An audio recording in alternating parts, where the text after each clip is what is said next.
To the cloud. Awesome. So I'd like to introduce the NCC Group. They'll be introducing themselves and they'll be talking to us about CMMC Framework.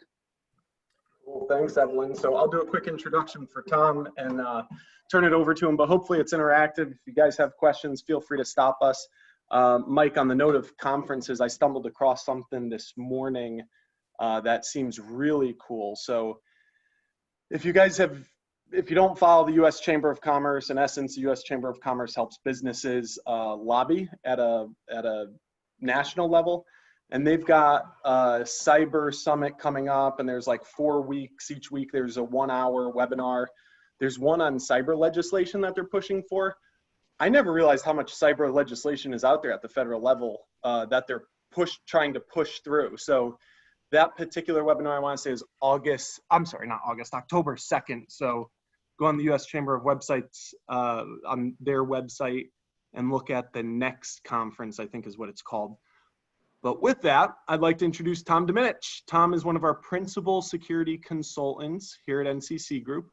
Tom leads our CMMC practice with Jeff Roth, which is part of government services.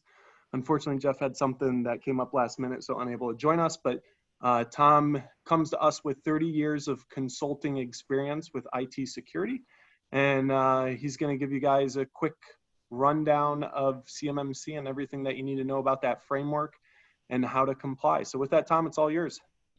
Thank you, Justin. And Evelyn, thank you to the entire chapter. We're very much looking forward to the discussion and also appreciate listening to the first few minutes of the chapter meeting. Very exciting to be able to listen to that. As has been mentioned, we're going to discuss the cybersecurity maturity model certification. I'm certainly hoping I'm sharing my screen. Does everyone see like a page 1 of our presentation? Yep, purple. Okay, perfect.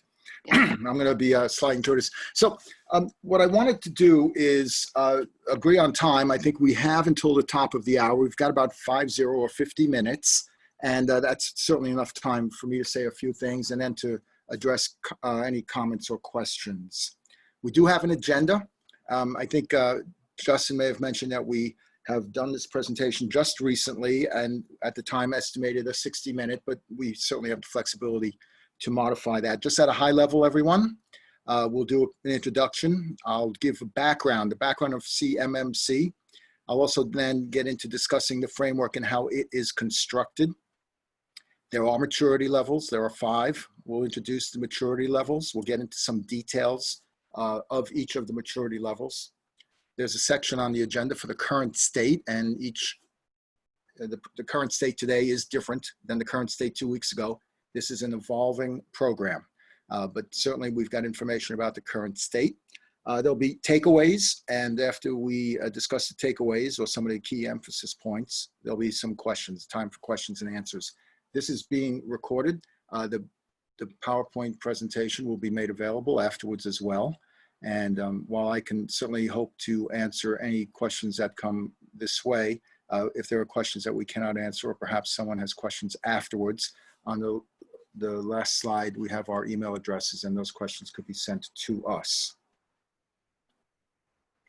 Just by means of introductions, NCC Group Security Services, a UK-based company with a significant operation in the United States. Roughly half our company is US located. I'm presenting from my home office. I'm in the suburb of Houston, Texas, and am part of our US government services team, the team that basically has been providing FedRAMP services for quite a while now, and also is building our CMMC practice, which I'll get into, of course, during this discussion. Jeff Roth, a director here at NCC for several years, and a person with defense industry background and federal government background for many years, is our practice leader for this work that we do on the U.S. government services team, as I've mentioned. Tremendous amount of experience. And just this afternoon, he informed me that something had come up of a serious personal nature that he couldn't join us. Myself, I've been involved, if you will, in the security and technology space since I started my career for electronic data systems. And that's going back a few years when I worked in Dallas, EDS, where I was a systems engineer. I'd spent a good amount of time in different industries such as financial services, as well as in the defense industry. I worked for Grumman Corporation going back a few years before the Northrop, I'll call it merger. And then also working in the Big Four environment for KPMG, where I provided a variety of technology and security related services, risk advisory, if you will. The team that I'm on right now, of course, risk management and governance, that basically says the same thing. Been part of the team here for about 3 years and really enjoying it. We're having a lot of fun, basically. We're going to get into the background. And let me, before I go further, in terms of questions, I'm sort of used to holding questions for later in the discussion, but we have an opportunity. I think there's roughly 25 or so people on this call. If somebody does want to interject, particularly if I say something that is, I guess, confusing or lacking clarity, feel free, interject. Else, as Justin and I had prepared just before the meeting started, we're anticipating if there are questions at the end that Justin can feed those to me, and we'll do our best to address those. Okay, here we go, the background. There is an accreditation body, and it's referred to as the AB.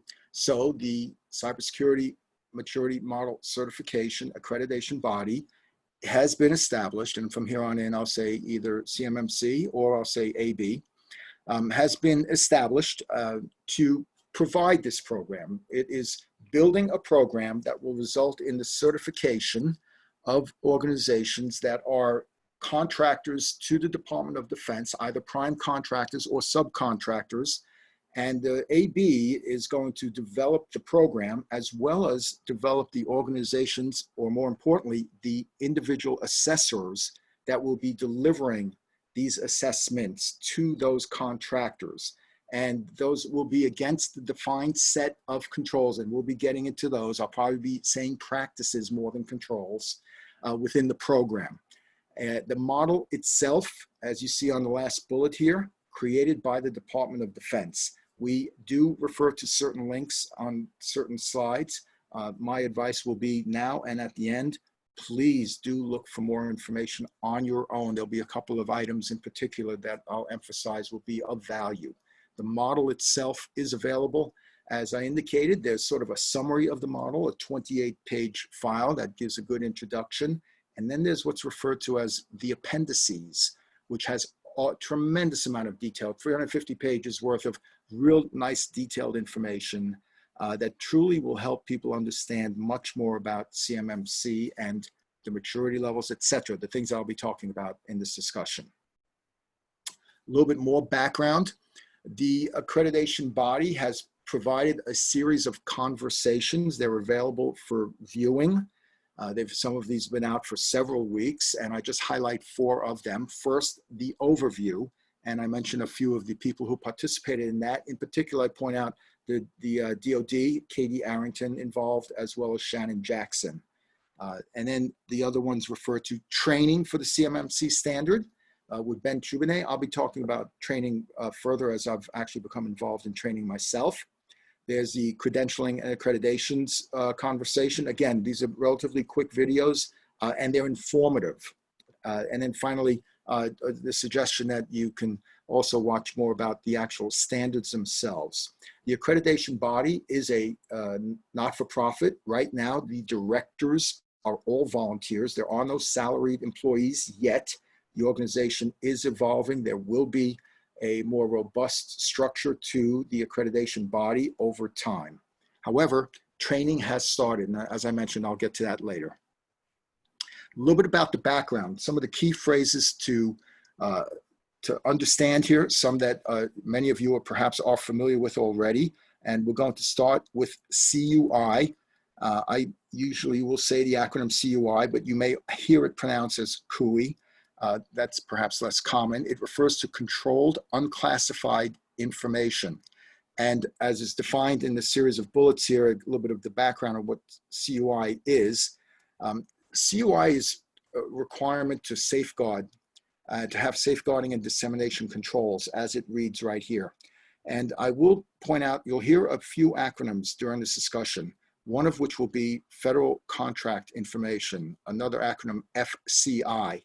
CUI is not FCI. Those are referred to as different things. Both will come into play as I get onto further screens here. The second bullet talks about an executive order, 13556. I think that was in November of 2010, that basically established this, the need for a program to manage controlled unclassified information. There is reference here to NARA, N-A-R-A. If you're not familiar, that's National Archives and Records Administration. And there's also reference here to the Information Security Oversight Office, or ISOO. But more to the point, CMMC comes from DoD, and the accreditation body has a memorandum of understanding with the DoD that enables the accreditation body to do its work. Last bullet, just briefly on 32 CFR Part 2002. Let me add what CUI is not. CUI is not classified information. So CMMC, the program in its entirety, does not address classified information. The emphasis is on controlled unclassified information, as well as to an extent on FCI, as I mentioned before. We have additional background. There are currently compliance requirements. These are DFARS, if you will. And these are the 7008 as defined here, 7009, as well as 7012. There is that bullet that refers to SP 800-171, also known as the supplement or DFARS supplement, that does require contractors to demonstrate cybersecurity adherence of covered defense information, another acronym. I just want to point out CDI, referring to covered defense information. So we've touched on a few acronyms at this point. We've touched on that there are requirements already. I will point out one of the major differences with CMMC is there will not be self-attestation, which means basically that contractors, DoD contractors that can self-attest right now for certain requirements will not be able to self-attest for CMMC at all. Any certification that is provided as part of the program will be provided by a third party, and we'll be discussing some of that as well. Let's go more to the construct here. You'll hear a discussion of domains, and I want to get right into it right now. There are 17 domains. Many of these domains will be familiar to you. They originate, most of them at least, from FIPS 200, and that includes the 14 current NIST domains, plus the 3 that I've specified here: asset management, recovery, and situational awareness. Capabilities, I'll just mention it once here. We won't be getting into that too much, but there are 43 capabilities that are spread across these 17 security domains. Processes. Processes are going to be very important in our discussion today. There are 5 process requirements that begin at maturity level 2. Maturity level 1 is the lowest level of maturity, and it goes up to 2, 3, 4, 5. The process requirements, which we'll get into on a later slide, begin at maturity level 2. The practices, those 171 practices, actually do begin at maturity level 1. Those 17 practices are, I'll get into more detail on it, but those are for federal contract information. As an organization goes from maturity level 1 through maturity level 5, they will be addressing 171 practices. A little bit more background before I go further with the construct. There are, in the defense industrial base, and often you'll hear DIB for defense industrial base, roughly 300,000 contractors. That's a huge number, of course. It is expected that well into the 90%, let's say 95%, will require only a maturity level 1. That of the work they do for the DoD, they'll only be handling federal contract information, or FCI, that they would not be handling CUI. So just to put that into perspective, we'll see more about that as we progress through this. A little bit more on the construct.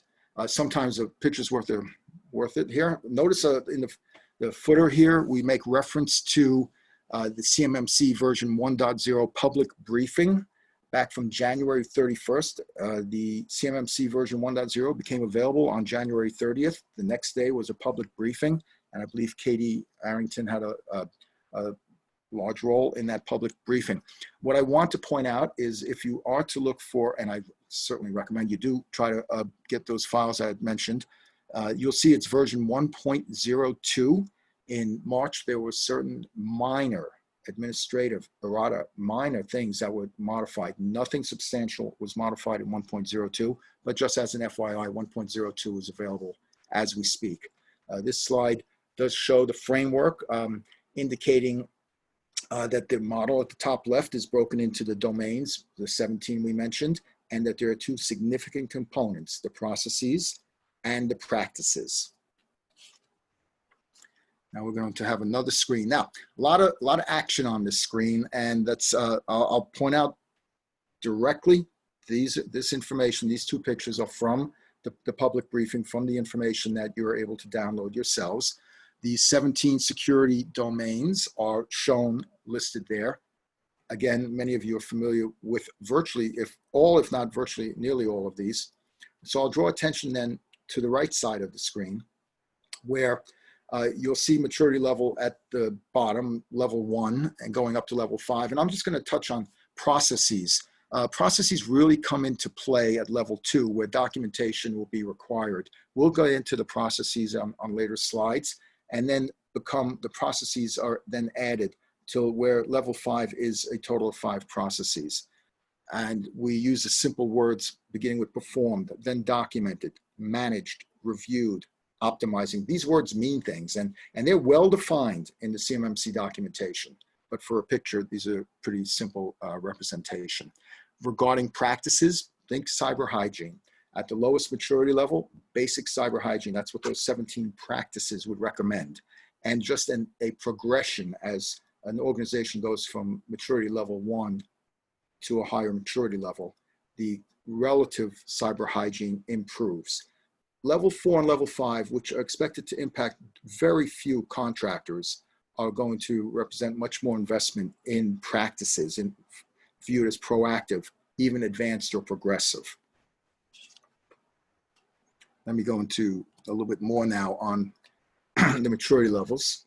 So first, we talk about maturity level 1, and basically with ML1,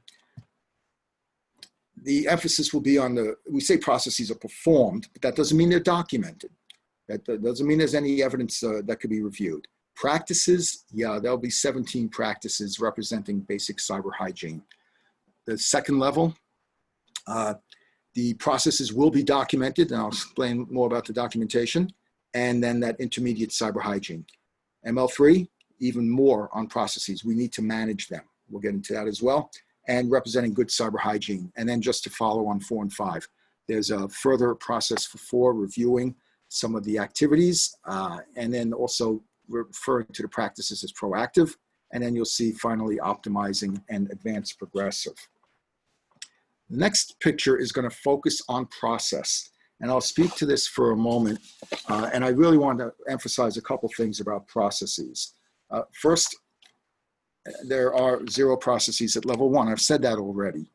There are some, there is not a requirement. So when someone says, well, gosh, Tom, you've talked about this, these appendices. Can I learn more about the processes in the appendices? And the answer is absolutely yes. And the first 2 you're going to learn about actually are going to apply to level 2.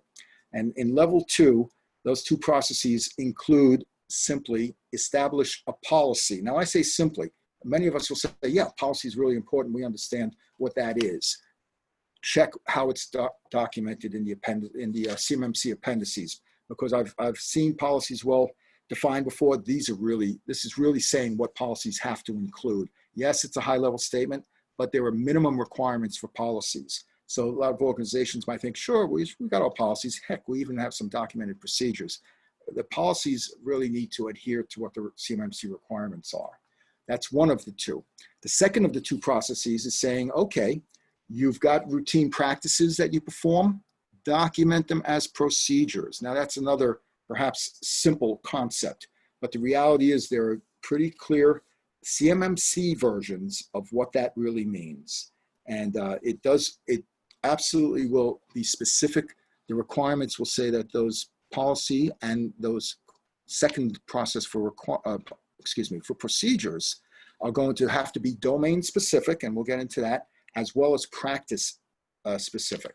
Okay, just moving to the right. The third process is going to be, I'm going to stop after 3 at ML3. The third one of those has, you'll see there, I put as the third check mark for level 3, a plan exists, it's maintained, it's resourced. Okay, that's a process requirement in CMMC, and it's a multiple page clarification in the appendix as to what that means. An organization that says it has a plan is going to have to support it, not just by having a plan statement, but literally having information about people resources that are assigned to perform certain activities, funding needs, tools that are being used, stakeholder information. It's really going to be, I would say, pretty intensive. The other 2 processes that we're done with 3 now. There's a process added at level 4. This has to do with the final check mark in that column for level 4, the reviewing and measuring for effectiveness of the activities that are being performed. Sounds like a good practice, of course, to be able to review, of course, after the fact, but to measure for effectiveness and then to improve as needed. The final one, level 5, the final check mark in that column, is that there's a final process about having a standardized documented approach across all applicable organization units. Again, that would be addressing CUI. So a little bit of detail on that. Let's move on to the next one. This is going to be about practices, and from left to right on practices. And this is different than processes, even though the look of this slide is the same. It's really just giving a little bit of the insight into what the practices are. Level 1, 17 practices. These come right out of FAR 48, CFR 52-204-21. Again, that has 15 practices, by the way. CMMC has evolved that 15 to 17, basically taking those 15 practices and doing a little bit of rewording on that. And that's, remember, basic cyber hygiene. Moving on to level 2, quite a bit more practices here. Let me indicate, level 1 is for FCI. Level 2 is preparing an organization to take the step up to level 3. Level 3 will be required at a minimum for any contractor that is handling CUI. So the concept of level 2 is a stepping stone between level 1 and level 3. We expect organizations to either say, whoops, we're just dealing with FCI, we just want to be a level 1, bingo. And organizations saying, well, no, we have CUI, we've got to be a level 3. According to the contract, by the way, that the DoD is putting out for bid, before it awards a winner or identifies a winner, there'll have to be a certificate for that maturity level that the contract requires. So anyway, back to level 2, that's a stepping stone. What's the difference here? We have an additional group of practices from 800-171 R1, and there is an R2 now, and that's okay, but right now we're going to stick with this information. Plus, as indicated, an additional 7 practices. These are really well documented in the appendices file that I referred to earlier, that I literally have a hard copy of on the desk next to me. Moving on, level 3, another jump up to 130 practices. You can see why there was a stepping stone at level 2. The jump between level 1 and level 3 is huge. This then brings in all the other practices from 800-171 and an additional 20 practices to support good cyber hygiene. Finally, on levels 4 and 5, you can see that level 4 has a larger number of practices, same as all the ones from the prior level, and now adding a subset of the 11 practices from the draft of 800-171B, which, if I remember right, it's going to be 172. That draft is now changed to 172, but still in draft. And then an additional 15 practices for that. Moving on to level 5, we've got the addition of more practices from 171, additional practices that the CMMC has added for a total of 171. Please understand, we don't expect many of the contractors to be at level 4, level 5 in the first, let's say, year or so. Let's move on. I'm going to go through the next few slides a little bit quickly, I think. This is just trying to point out some of what I've said already, and I'll emphasize then on this slide. There'll be one slide for each level. It's basic safeguarding, federal contract information, and it addresses the practices that we've already said. From the 52-204-21, there are 17 practices, no processes at level 1. So the organization may be performing these level 1 practices. They will have to provide evidence, of course, that those practices are being performed. But the documentation does not necessarily have to exist. It may not have been institutionalized for maturity level 1. Here we go to maturity level 2. It says level 2 includes protecting CUI. That's true, it does, but it's really a stepping stone to level 3. There will be the second bullet is establish a policy. That's one of the first processes. The next bullet, document your practices that enable compliance with the policy. There's the second of the processes. 2 processes assessed at ML2. And moving on to ML3. Here we're saying the 130 practices, including all of the 110 controls in 171. And this is protecting CUI and FCI, of course, but the emphasis here is on CUI. Any contractors that handle CUI, and there's real clear definitions as to what CUI is, I touched on it earlier, will be required at a minimum to be at level 3. The DoD may require level 4 and level 5 for certain types of contracts. That is something we'll learn about in the future. Here, the third bullet is just a brief phrase saying the plan. The contractor will have to establish, maintain, and resource the plan. As I mentioned earlier, there's quite a bit of detail as to what that really includes. And it's going to be one of the takeaways is to truly understand what the processes are, at least the first 3 that affect maturity level 2 and 3. And then just the final bullet, that's the 3 processes. At level 4, now this is where advanced persistent threats or APTs comes into play. And the thought here is that, well, basically, we have to think about what CUI is and the fact that it is valuable. Even FCI is valuable to an actor that is trying to obtain that information. But certainly the concept of advanced persistent threats requiring more practices, these are coming from 171, the draft or revision B, I think it's 172 now, I said earlier. And then there'll be the concept of the 4th process to review and measure their activities for each of the domains. And then finally, the bullet, there are 4 processes. Going to level 5, their final level. This is even more emphasis on reducing risk from APTs, additional practices relevant to that.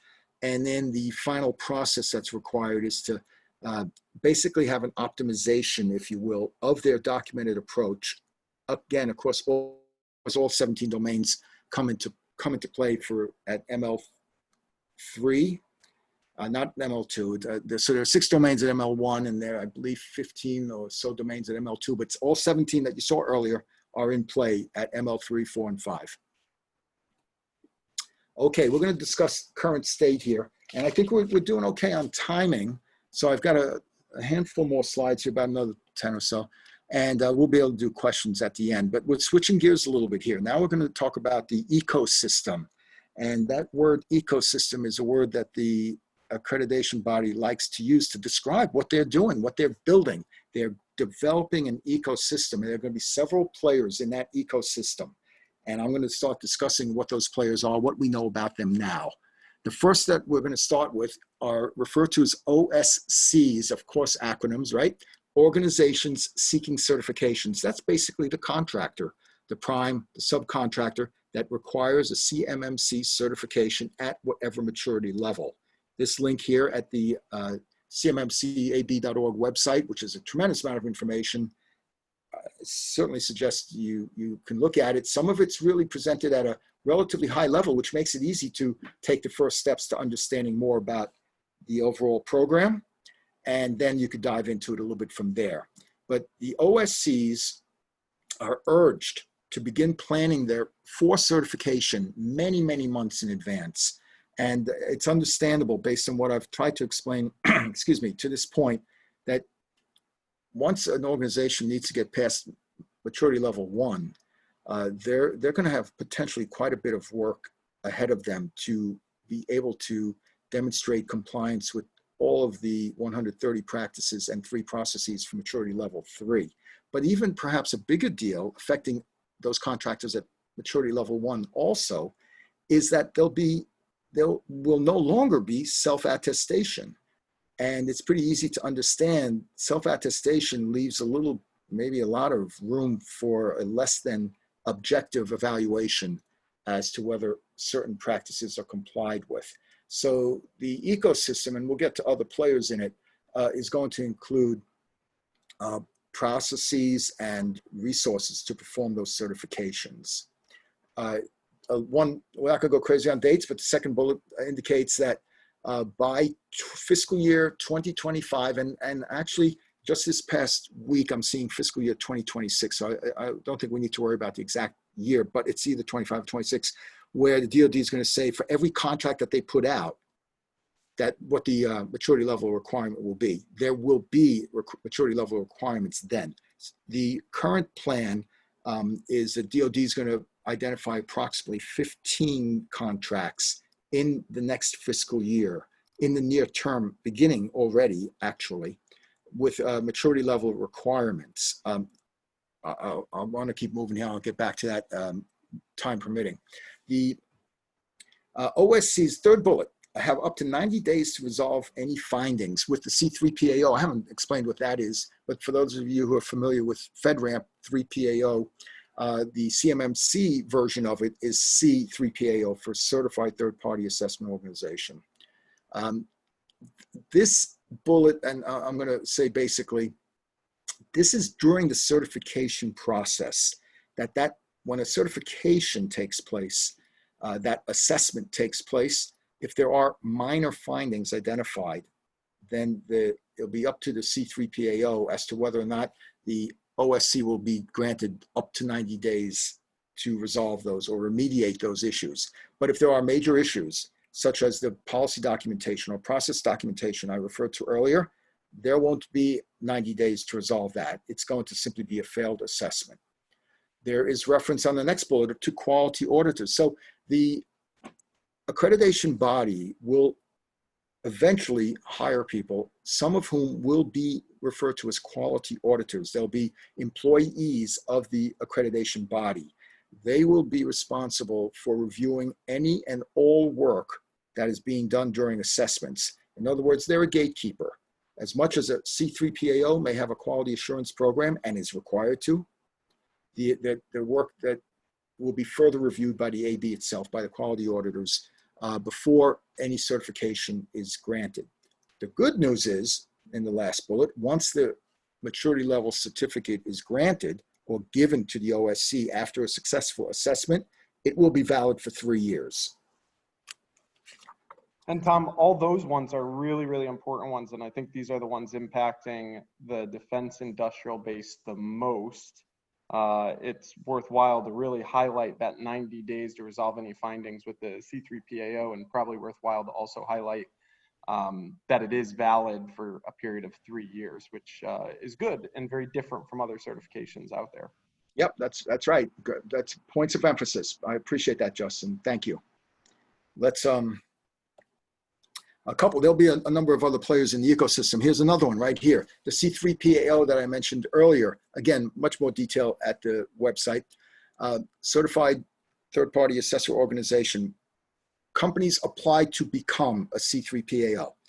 Today, at this point in time, September 24th, there is not a C3PAO, period. There is not. Are there companies that have applied? You bet there are, NCC Group being one of them. In the future, there will be let me point out, second bullet, that CP3AO applicant must itself comply with maturity level 3, which is great if you think about it.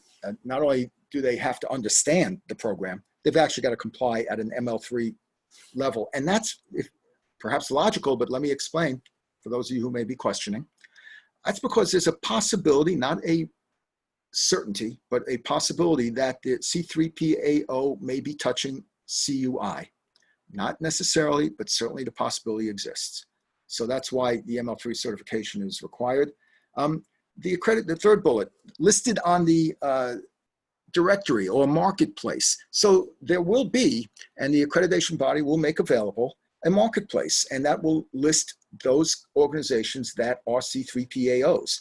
That will come into play as the program matures and contractors are wanting to engage a C3PAO for a certification assessment.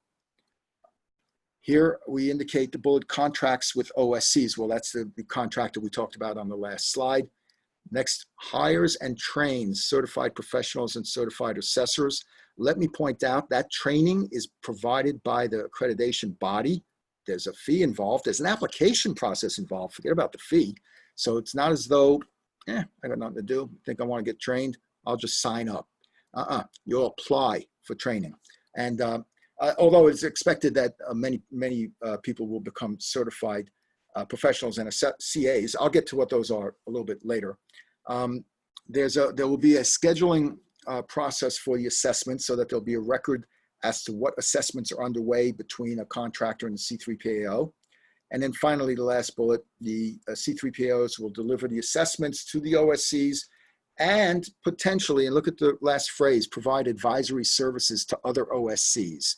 So that's a key point here. I won't go long on it, but let's differentiate providing the certification assessment, which could result in the certification at a maturity level, from other services that might be advisory in nature to an organization seeking certification that may not be ready for it, but rather would want advice on how to become ready.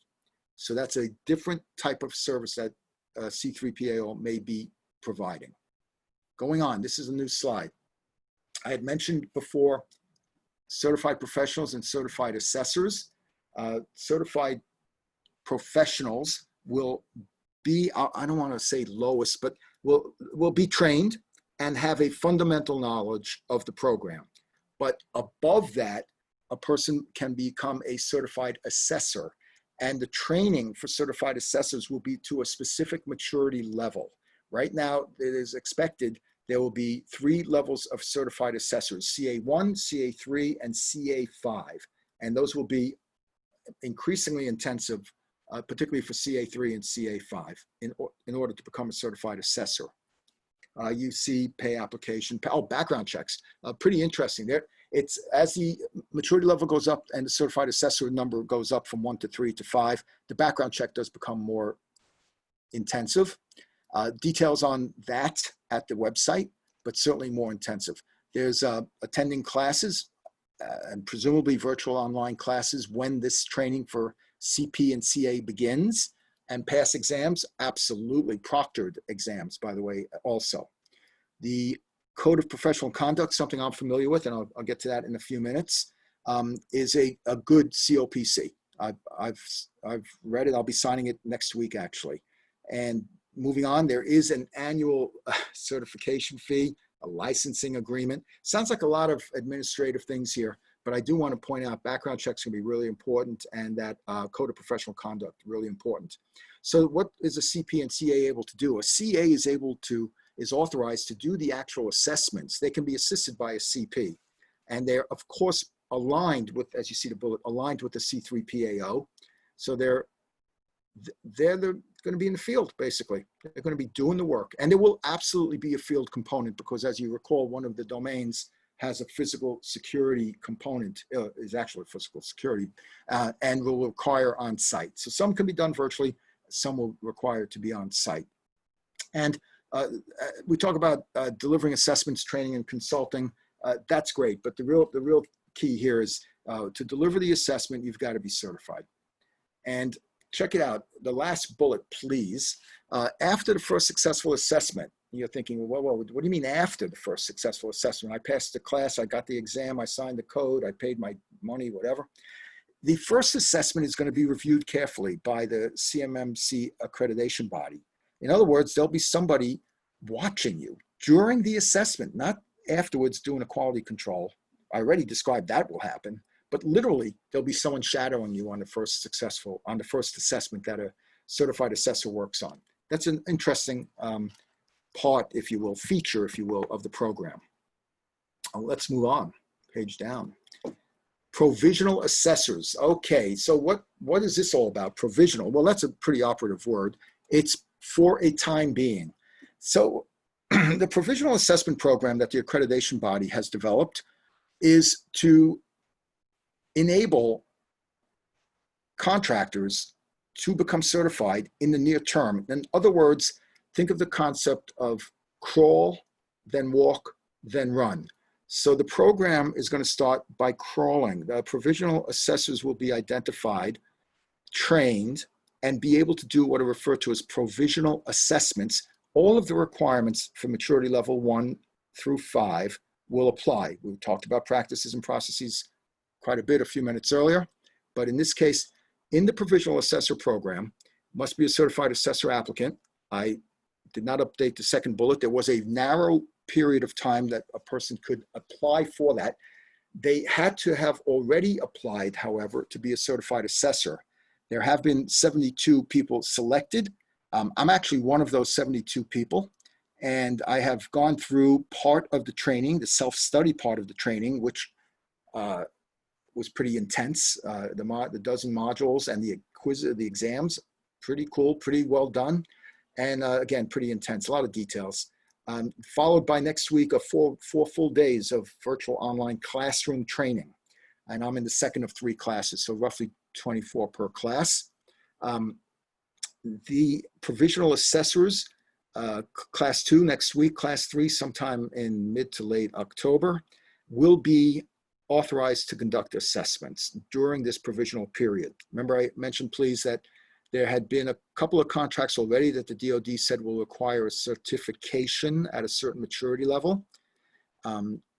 It's not required to bid on the contract. It's required if you are to be awarded the contract. So the DoD may identify the winner and then say to the winner, show me a certificate. So any organization, any contractor that is applying is going to want to have begun this certification process already. And in all likelihood, they would have been certified by provisional assessors, and the quality assurance process will absolutely be taking place at the CMMC AB. An RPO, or registered provider organization, will be familiar with the overall program. I'm aware of the time, so I'm going to go through this slide a little bit quicker. They will be able to provide consulting services. And by the way, the preparation or readiness for certification, the contractor could do it internally. They could say, well, we're going to check ourselves out, see how ready we are for maturity level 3. Or they might say, well, we're going to hire a trusted consulting company that we've worked with on other projects in the past. They're going to come in and check us out against level 3. Or they're going to work with a registered provider organization that has been identified, approved, if you will, by the AB. And that can also include the C3PAOs that I mentioned on an earlier slide. You see that there is a code of professional conduct involved. Again, a really good COPC. Listing on the marketplace, there's an RPO agreement that has to be signed. There's an organizational background check that will be done. That's also done for the C3PAOs as well. Notice ownership by US persons. That's pretty interesting requirement, because there certainly are some potential consulting organizations, RPOs, C3PAOs, that may have other ownership. Let's put it that way. And then finally, the concept of a registered practitioner being associated with an RPO. And next slide is about registered practitioners. Similar to the RPO concept, they're not certified assessors. They're not certified professionals that will be doing the assessments after the provisional period. So for example, the provisional assessor program that we talked about just a moment ago, I'm looking forward to the training, and hopefully we'll succeed and be a provisional assessor. When I want to become a certified assessor from ML3 or ML5, I'll have more training. I'll have my provisional certificate, my provisional assessor license or whatever will be good for, I think, about 6 months after the full program is launched. Anyway, so a little bit information here about RP. You see, I gave the link for all of these. Let's go with takeaways. And I think we're on a sort of next to last slide here. I could have done one bullet here. Immerse yourself in the framework. Go to the website. Understand what the basics are. We've touched on basics, no doubt here, but you certainly can take that a step further. And understand the updates that are coming. And there will be updates coming. They have been coming. There are developments. It's not just developments on the accreditation body. It's the program. The ecosystem is developing. You can subscribe for email alerts. This is from AB, but there are other Google alerts that you can get on CMMC as well. Notice that this will apply to all DoD contractors in the defense industrial base that are touching, they'll have to be at ML1 if they're touching federal contract information. There may be some contractors referred to as COTS, COTS, and many are familiar, commercial off-the-shelf types of products and services that have that will not require a maturity level certification, but they're also not going to get contract information. If they're selling widgets, screws, bolts, whatever, you can buy them off the shelf. There's really not going to be, it's like a purchase order. There's not really a contract involved. That's what that last bullet, I'm sorry, I forgot I had that bullet. That's what it is there. And some companies are going to say, well, gee, do we qualify for COTS? We don't want to get a CMM certification unless we need to. Check with the contract officer. And I'll leave it at that. And then finally, the last bullet, please, contractors already have to comply with DFARS, as I mentioned earlier. And one of the most important requirements has to do with cyber incidents response and reporting requirements. So I think that's, yeah, just a little bit on this one. We have information about NCC Group here, as you can see. We've got some great info that's available to you to download. This PowerPoint deck will be available.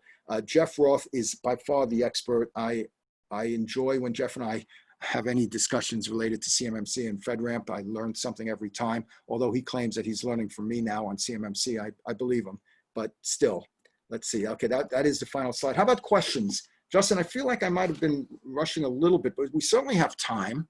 I'm not seeing if there are any questions, but we could do it via dialogue, or if someone's already. There were some in the chat box, the chat window. I could read off some of them. Some of them you already addressed.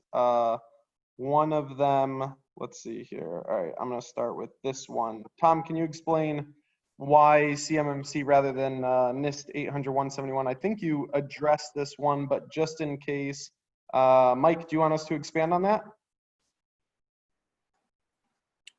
Sure. Yeah. So, and one of the reasons I asked that question is I'm involved with a couple of organizations in North Carolina, DefTech, Dance, and North Carolina Military Business Center. And so there's been a lot of discussion on why CMMC came about. And if you could just kind of give some background to the people that are attending this meeting, I think it would be great to have a better understanding. And part of it you touched on through the self-certification issue. But, you know, if you could, there have been some real oopses that have occurred in our supply chain. Right, and it is about supply chain. And Mike, you may be able to add some thought here, because I will say, when you said the self-assessment process, I think that could be a root cause of the oopses that you're referring to. I don't have any particular war story that would illustrate something that had gone bad, that oops type of situation. But I do, this is more stringent than 171, no doubt. The fact that there's an ecosystem being set up, it's going to keep, I don't want to say keep companies honest, but it won't be a self-attestation. That's the biggest thing. Mike, did you want to add anything? Yeah, I guess the biggest one that I'm aware of was the F-35 debacle, where all of a sudden the Chinese rolled out a new warplane at an air show that looked suspiciously like the F-35 that was just being deployed to our military. And for those of you who don't understand the numbers, the F-35 is supposed to be the cat's meow in terms of fighter aircraft for the United States. And it really sent a shockwave through the supply chain of how did they get those drawings? How did they get this stuff? It wasn't classified. It just happened to be stuff that fell into that CUI range. Right, and that F-35 is a great example. I hadn't thought of it myself, Mike, but I had mentioned that I had gone through the training already in preparation for next week's virtual classroom. And in module 1, I think it was, that F-35 photo and the similar looking photo from another country on the other side of the world were side by side. And I'm not an expert, and it was on my screen, so what am I going to say other than, yeah, the silhouette. I mean, there was a similar look to it. I can only imagine the type of information, and frankly, I would think classified information as well as CUI, that might have changed hands. There's a pretty good bet on that. A lot of this has been after countries that have become corporations, and you know, everybody knows about the biggest one of those national corporations. But Yeah. those videos have been around for a long time. I've seen them through InfraGard and whatnot, of how the recruitment process works and how it's just so very important that we tighten down our supply chain. Yeah, absolutely. There is, in 1,000,000% support to tighten, to control risk in the supply chain. and it's not just at the airplane level. It's mundane information, because in social engineering, you can certainly start pulling the bits and pieces together over months and months of time and start effectively portraying yourself as a quote unquote good person, when in fact you work for an organization, a nation state perhaps, that's trying to steal information.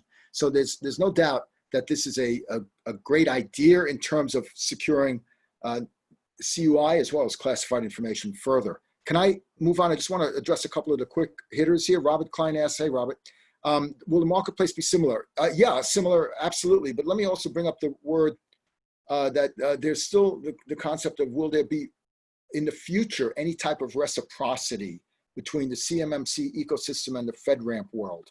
To be determined. One reason I strongly suggest people maintain an awareness as to the evolution of the CMMC program. Then let me talk about how can one become a CP or CA without belonging to a C3PAO. This is application. A person can apply to receive certified professional and certified assessor training. Many of my colleagues have applied for the CA, CA, certified assessor training. That training is not even scheduled yet. The provisional assessor training that I referred to, that I'm going through, will evolve into the certified assessor training. As a matter of fact, part of what we're doing is we're debugging some of the training materials, including the answers to the questions I got wrong. I say that with a smile. But what we have here is you don't have to belong to a C3PAO in order to apply for the training. This is also because it's, think about small businesses. I mean, small businesses like one person, two people, three people. They may not actually become C3PAOs, but they would be able to align themselves with C3PAOs in the future. Let me go on to Nancy's question, the range of cost. Oh, for the contractor getting certification? Haha, that's a great question, Nancy. Maturity level 1, it will be the least expensive. Of course, that's not helping much. They're thinking that the assessment for the 17 practices would be done in under a week. So if you think of the amount of expense associated with someone doing work in under a week, okay, great. Also, though, please consider it's not just the time to spend money on an assessor when they're traveling to the contractor's environment. There could be travel expenses. There could be other expenses associated with travel and hotels. And frankly, the first assessment, there's the company that is sponsoring the assessment. And this is when the certified assessments are being done by C3PAOs and certified assessors, will actually incur the cost. The C3PAO will incur the cost of that shadowing subject matter expert I mentioned earlier. That first assessment is going to be reviewed live. There'll be additional cost for the C3PAO there. The extent to which that's passed on to contractors to be determined. Maturity level 3s, not clear yet how much time that's going to take, and then the associated cost. It's a great question, though. When I first read it, I thought about cost of training, which is publicly available on the website, but that's not what you were asking. That's a TBD. It's going to be pretty interesting because there is, oh, but wait, an important point. I apologize, I didn't say this earlier.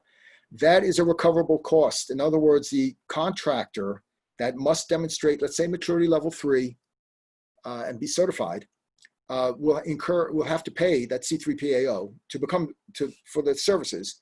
Let's just say it's X thousand dollars. X thousand dollars will be reimbursed by the DoD if that contractor is selected for that particular contract. I hope that helps. That's an important point. Anyone else with a question or comment? I know we're at the top of the hour, but I certainly have a few minutes if anyone else had a question, comment. Otherwise, I'll hand it back to you, Evelyn. Oops, am I still? No, I can hear you. Okay, Let me stop recording. Do you want to